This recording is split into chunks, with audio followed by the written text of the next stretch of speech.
खाते में 2 सीटें जा चुकी है।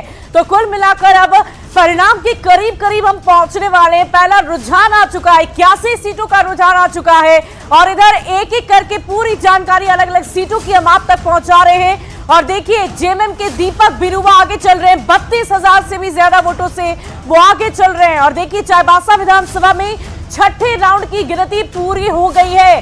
तो एक एक करके सभी सीटों पर जो काउंटिंग की प्रक्रिया है लगभग पूरी की जा रही है। दीपक बिरुवा को 39,801 वोट मिले। तो कुल मिलाकर पूरी जानकारी हम आप तक पहुंचा रहे हैं कि किस सीट से कौन सा उम्मीदवार जो है वो आगे चल रहा है और लगभग हम परिणाम के करीब पहुंच चुके हैं। इंडिया अलायंस की मेहनत रंग लाई या बीजेपी की तरफ से जो आजमाइश की गई, रणनीति में बदलाव किए गए, उसका उतना असर नहीं दिखा। ये फासला जो है वो बढ़ता हुआ ही नजर आता रहा और अब ये फासला 47 और 32 का हो गया है। और देखने वाली बात होगी कि क्या अब भी एनडीए इस फासले को तय कर पाती है या नहीं। हालांकि ये बहुत मुश्किल होने वाला है, लेकिन इन सब के बीच आंकड़े हम लगातार आप तक पहुंचा रहे हैं। सबसे सटीक, सबसे पहले न्यूज़ 18 पर ये आंकड़े आप तक पहुंचाए जा रहे हैं। और एक और बड़ी खबर आ रही है। बड़ी खबर क्या है जान लेते हैं। दीपक बिरुवा के बारे में हमने आपको जानकारी दे दी। धनबाद से बड़ी खबर आ रही है, चौथे राउंड की मतगणना पूरी हो गई है। बीजेपी उम्मीदवार बाबूलाल मरांडी आगे आ गए हैं। बहुत बड़ी खबर आपको बता रहे हैं। बाबूलाल मरांडी 10,258 मतों से आगे चल रहे हैं। बाबूलाल मरांडी को 18,267 मत मिले हैं। इस वक्त की बहुत बड़ी खबर, सीपीआईएमएल की राजकुमार यादव को 769 मत मिले हैं। तो कुल मिलाकर अलग अलग सीटों की चर्चा हो रही है और एक एक सीट पर किसकी जीत किसकी हार हो रही है, ये काउंटिंग दर काउंटिंग पता चलता जा रहा है। और ये काउंटिंग की प्रक्रिया जो है वो लगातार जारी है। बिल्कुल, यहाँ पर शुभी जिस काउंटिंग की हम बात कर रहे हैं उसमें अब राजनीतिक विश्लेषकों से ये समझना जरूरी है कि क्या सचमुच इन आंकड़ों को देखकर अब राजनीतिक दलों को अपनी स्ट्रेटेजी को बदलना होगा। राकेश सिन्हा हमारे साथ जुड़े हुए राजनीतिक विश्लेषक, सर बहुत स्वागत। और आपसे ही जानूंगी कि क्या झारखंड एक मैसेज दे रहा है, झारखंड ये बता रहा है कि भाई आप इधर उधर मत जाइए, जिन जगहों पर जिन राज्यों की बात होती है उनके मुद्दों के साथ पार्टियों को कनेक्ट होना होगा, उम्मीदवारों के चयन में स्थानीय नेताओं को तरजीह देनी होगी। जी, कहीं ना कहीं ये संकेत तो यही है कि आप देखेंगे कि भाजपा जो है झारखंड चुनाव को एक अलग तरह से लड़ रही थी और महाराष्ट्र अलग तरह से लड़ रही थी। तो झारखंड में उन्होंने वो बड़े बड़े लोकसभा वाले सारे मुद्दे लेके आए थे और एक अलग ही ढंग से, जबकि एंटी इनकम्बेंसी को बीट करती हुई नजर आ रही है अभी जेएमएम। ये छोटी बात नहीं है कि इसके बाद भी उनको जेल में डाला गया और मतलब हर तरह, मुझे नहीं लग रहा कि भाजपा ने कोई भी ऐसा हथियार था जिसका उपयोग छोड़ा। हर हथियार यूज करने के बाद भी अगर ये संकेत हैं और ये हालात हैं तो कहीं ना कहीं उनको सोचना पड़ेगा, आत्ममंथन करना पड़ेगा कि उनकी स्ट्रेटजी में कहीं ना कहीं चूक रह गई, या तो वो ओवर कॉन्फिडेंस में।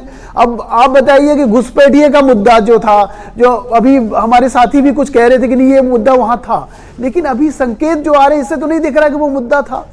और नहीं, मुद्दा भले वो रहा हो राकेश जी, लेकिन मुद्दे को लोगों ने अपने स्थानीय मुद्दों पर हावी नहीं होने दिया, उनके लिए वो ज्यादा महत्वपूर्ण था। और बड़ी खबर के लिए इस वक्त तो हूटर बज रहा है। शुभी, क्या है खबर?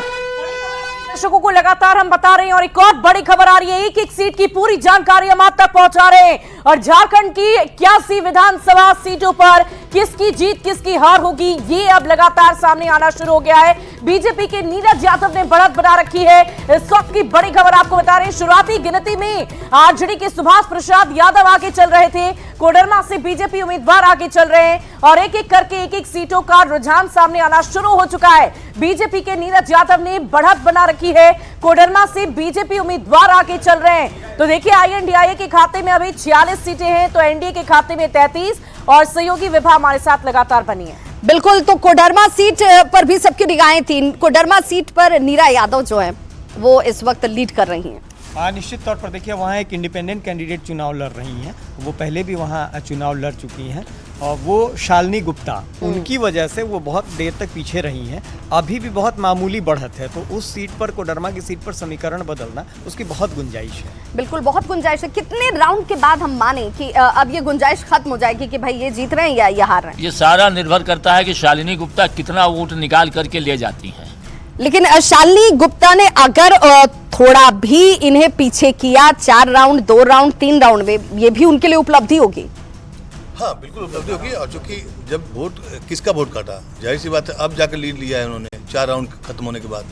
तो खैर 4 राउंड से कुछ निकलता नहीं है, लेकिन लीड कम होगा, मतलब मार्जिन वहाँ कम होगा। लेकिन जो बड़ी बात है, अभी तक के जो रुझान आए हैं सामने में, उससे तो एक बात साफ हो गई कि बीजेपी का जादू यहाँ पर नहीं चला। जो भी लीडर थे, जो भी स्ट्रेटजी थी, हमें इस रूप में भी देखना पड़ेगा, इसको भी विश्लेषण करना होगा। जीतता कौन है वो अलग पहलू है, हारता क्यों है। नीरा यादव कैंडिडेट गलत, हम बता रहे हैं वहाँ समीकरण क्या था। वहाँ पार्लियामेंट मेंबर हैं, मंत्री भी हैं केंद्र में, अन्नपूर्णा जी यादव हैं, नीरा यादव विधायक हैं। नीरा यादव 2 बार से वहाँ विधायक हैं और नीरा यादव को 14 में हरा करके ही नीरा यादव अन्नपूर्णा को हरा के एमएलए बनी। वहाँ एक भावना ये फैल गई है कि एमएलए भी यादव, पार्लियामेंट का मेंबर भी यादव, मंत्री भी यादव, तो बाकी जातियों की गोलबंदी शालिनी गुप्ता की तरफ हुई थी। शालिनी ये सुन लीजिए, वह गोलबंदी कितनी तगड़ी हुई, उसको तोड़ने के लिए भाजपा को बाद में बहुत मेहनत करनी पड़ी थी।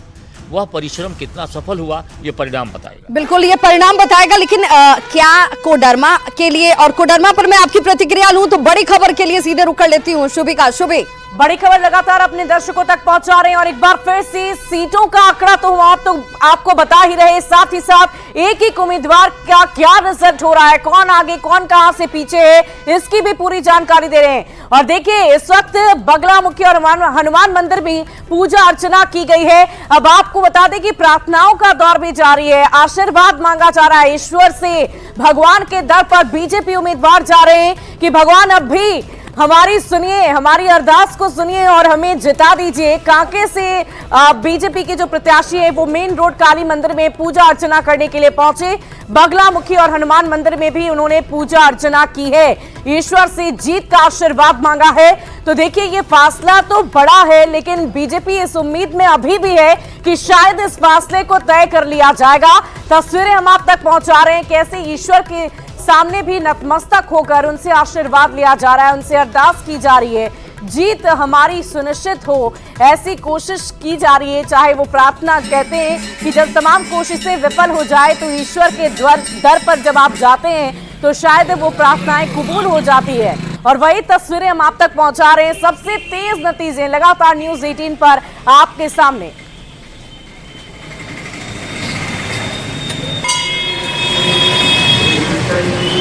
विजय की कामना के लिए हम यहाँ पर भगवान के शरण में आए हैं और माँ बगलामुखी, माँ काली माँ और बजरंगबली के चरणों में समर्पित किया है। सभी लोग हमें विजय पताका में सभी अपना आशीर्वाद दें। मैं सभी को अपने आप समर्पित किया हूँ। निश्चित रूप से सभी लोग मुझे विजय जुलूस में शामिल कराएंगे। तो देखिए अब भगवान के दरबार में हाजिरी लगाई जा रही है। हालांकि जब टिकट मिला था तब भी पहुंचे थे, जब